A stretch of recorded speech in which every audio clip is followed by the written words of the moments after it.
Buenas noches, bienvenidos, bienvenidas. Gracias por sintonizar Brotes Verdes como cada martes aquí en la pantalla de C5N. Anoche asistimos a una movilización marginal, la verdad, pero alarmante. Anoche un grupo de pibes y pibas, pibes la mayoría, unas decenas en realidad, se juntaron en Plaza de Mayo para protestar contra la cuarentena. Hubo un momento entre libertarios y nazis donde se pudo ver con bastante detenimiento quiénes estaban manifestando. Lo documentó Lautaro Maislin para C5N. Está inmunizada. Juicio y castigo a los infectólogos. Alberto está usando al nuevo orden mundial. ¿No es algún referente político? Si hablamos de referentes mediáticos, iría más por el ala libertaria. Por ejemplo. Por ejemplo, Milei, Espert, Echevarne, Boguiano. Todos esos que él nombró son todos sionistas. Todos trabajan para el mismo plan, que es el nuevo orden mundial. Libertarios son pagados por la CIA. O sea, ¿Puedes decir de dónde sacaste que son pagados por la CIA? Porque no veo ningún tipo de documento. Lo desclasificaron. Lo desclasificaron esa información. Adrián Salvucci, Alejandro Biondini, son gente que está luchando en contra del nuevo orden mundial. En contra de la masonería. Yo pienso que no existe porque no hay ningún virus, no existe en realidad. No existe el virus. No. Y los casos que están sucediendo de infectados y de muertos. ¿Quién lo muestra? Usted, Crónica. Yo fui al hospital, filmé y no hay nadie. No hay nada, no está No hay tan casos. colapsado como dicen los casos que hay. Esto es una mentira. No estás a favor del uso de barbijo tampoco. No estoy a favor de uso de nada, porque no hay nada. Vos decís que no existe el virus No directamente. existe el virus. Bueno, los libertarios, muy libertarios en realidad no son, porque entre otras cosas se burlan de la familia Maldonado, y Santiago Maldonado justamente era un libertario, un anarquista. En realidad son más bien antiimpuestos, y la verdad es que se juntan con otros anti en conversaciones en redes sociales todo el tiempo con los anti-aborto, los anti-derechos en general, los anti-lenguaje inclusivo, los anti-minorías, los anti-gays, anti-disidencias sexuales. Se juntan en general con muchos antis, con los anti-vacunas incluso, con los terraplanistas, con los anti-ciencia. Y en esa curiosa mezcolanza uno ayer se encontraba con especímenes como este, por ejemplo. Mirá esta remera. Sí a la vida, no a las vacunas, no a la red 5G, no a los chemtrails, que eso te lo debo porque la verdad que no lo llegué a googlear. Sí a la libertad. Y es loco porque si el libertario está de acuerdo con que la libertad sea plena, ¿por qué le molesta que alguien hable con la E? Si todos estamos libres de hacer lo que queramos o de no pagar impuestos, ¿por qué no podríamos decir chiques en vez de chicos o chicas? Y si realmente hay ese afán de libertad que tanto hace repudiar la imposición o las tasas de cualquier tipo, ¿por qué una mujer no puede decidir abortar, interrumpir un embarazo? Bueno, la verdad esta es la primera vez que critico públicamente una movilización. Es la primera vez que lo hago. Las movilizaciones en general que he visto, incluso las más arbitrarias, incluso las que defendían valores más retrógrados, todas en general tienen una razón, tienen un motivo. Hasta el más racista de los cacerolazos, mirá. Genéricos y con consignas vanas y vagas, también tenían alguna forma de reclamo detrás.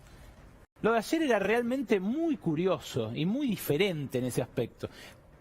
Lo de anoche parecía más bien un grito de desahogo. Mirá, no es que la pandemia haya suspendido la democracia ni el derecho a manifestarse, a protestar. Hoy, por ejemplo, marcharon músicos frente al gobierno de la ciudad para reclamar que haya alguna forma de resarcimiento para los que dejaron de tener ingresos por tocar en vivo. Pero lo de ayer, a la noche, parecía más como un desahogo general, un grito de hartazgo. Hartazgo que, por supuesto, todos tenemos, ¿no es cierto? Pero en este caso, la expresión de ese hartazgo nos ponía en riesgo a todos los demás. Y lo curioso es que esta militancia anti-cuarentena también está en el poder. Y está en la cúspide del poder, en el poder económico, en el establishment económico más concentrado, como ocurría al principio. ¿Se acuerdan al principio las quejas contra la cuarentena? Lo que fue pasando es que los corrieron el arco todo el tiempo.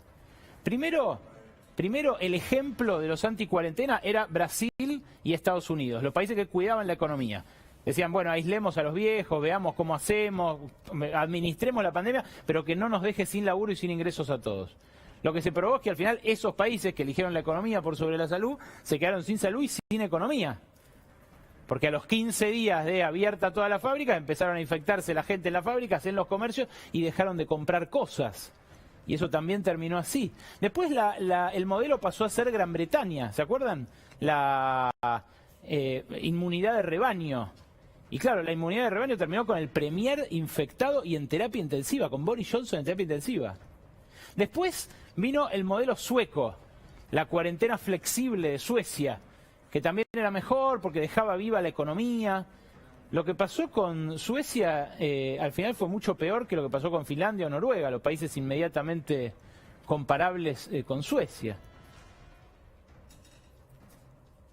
¿Qué otro modelo se agitó? Se agitó Chile. Y Chile está hoy con las camas de terapia intensiva desbordadas. Tuvo el primer caso el mismo día que nosotros. Hoy tiene el doble de muertos, pero además están desbordadas las camas de terapia intensiva en Santiago. La verdad,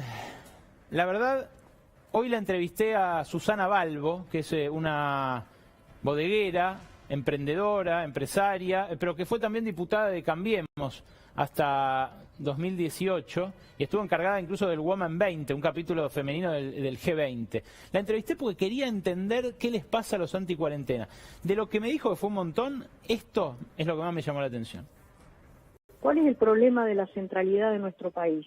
Que el gran consumidor está en Buenos Aires. Por eso, pero entonces ¿de qué te sirve abrir las economías regionales si no pueden vender en Buenos Aires? Ah, por eso, porque lo que vos reclamás es que se abra en el área metropolitana de Buenos Aires la cuarentena. Sí, tiene que abrirse algo en el área metropolitana, pero, porque de lo contrario, perdón, Susana, pero nos están ¿a quién diciendo le vendemos que las economías regionales? Pero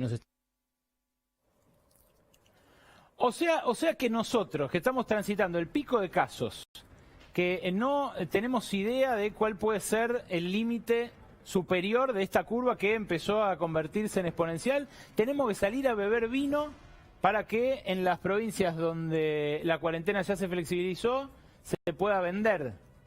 Eso es lo que sugieren los anti-cuarentena de los lugares donde ya hubo asados el fin de semana, asados con distancia social, pero asados al fin. Bueno, no, yo perdóneme, pero prefiero beber en casa. La verdad es que uno se pregunta, ¿no? ¿Qué hay detrás de esto? ¿Hay solamente egoísmo? ¿Es solamente egoísmo lo que se trasunta en las palabras de los empresarios que quieren que vuelva la actividad económica en pleno? Sería un egoísmo cortoplacista, porque ya lo vimos en Trump, en Bolsonaro. Esos países rápidamente vieron su economía también colapsar. ¿Es un discurso de odio, acaso? La verdad que todos los que repasamos, el antivacunas, el antiaborto, el antiderechos, el antilenguaje inclusivo, el anti-gays, el anti-minorías, todos esos son discursos de odio. El anticuarentena podría ser un grito más en la radicalización de derecha de una parte de la sociedad, descontenta con el lugar que le asigna el capitalismo a nuestros países o a ellos en la sociedad. Puede ser odio. A mí me parece que hay algo más. Mi hipótesis es que en esta nueva ola anticuarentenista hay algo más que odio y algo más que egoísmo. Me parece que lo que está en el fondo es una discusión del Estado como árbitro. Lo que empieza a aparecer es el miedo de los que mandan a no mandar más. ¿Por qué? Porque las sociedades muchas veces se dan para gobernarse artificios como el Estado, que son más poderosos que el más poderoso de los integrantes de esa sociedad. Y lo que pasa es que cuando el Estado interviene, ese poder que venía de siempre se ve discutido. En la ley de la selva gana el más fuerte siempre. Ahora, si hay uno que en la selva le dice, no, señor, usted se está pasando. No, señor, usted está ganando demasiado. No, señor, ¿no será importante que parte de su fortuna vaya a comprar respiradores? Parece que no tiene nada. Bueno, cuando eso ocurre, la cuarentena empieza a convertirse en enemiga. No importan los argumentos científicos, no importa que haya un comité de infectólogos, no importa que en otros países estén fracasando las recetas que se recomiendan. Lo importante es que los que manden sigan mandando. Y eso es lo que está en la raíz de la discusión de la cuarentena en este momento, que es algo que a todos nos molesta, que es algo que a todos nos harta y que es algo que, por supuesto, no hace falta que lo diga yo acá, a los que más castigan sus ingresos es a los más pobres. Esta noche en Brotes Verdes vamos a volver a meternos en una villa con Mauro Fulco. Vamos a ir a un lugar que no tiene agua y que la reclama, igual que la reclamaba Ramona Medina cuando murió en la Villa 31. Y esta noche también nos vamos a meter con Noé Barral Dijera en las que cuidan, en la vida de las que cuidan. Mujeres, en su abrumadora mayoría, que están en la primera línea de batalla contra el coronavirus y que no son enfermeras ni médicas. Son las que dan de comer, como Ramona Medina. Hay un montón. Recién ahora se las está empezando a reconocer. Pero también es porque están muriendo. Vení, acompáñame. Voy a recibir a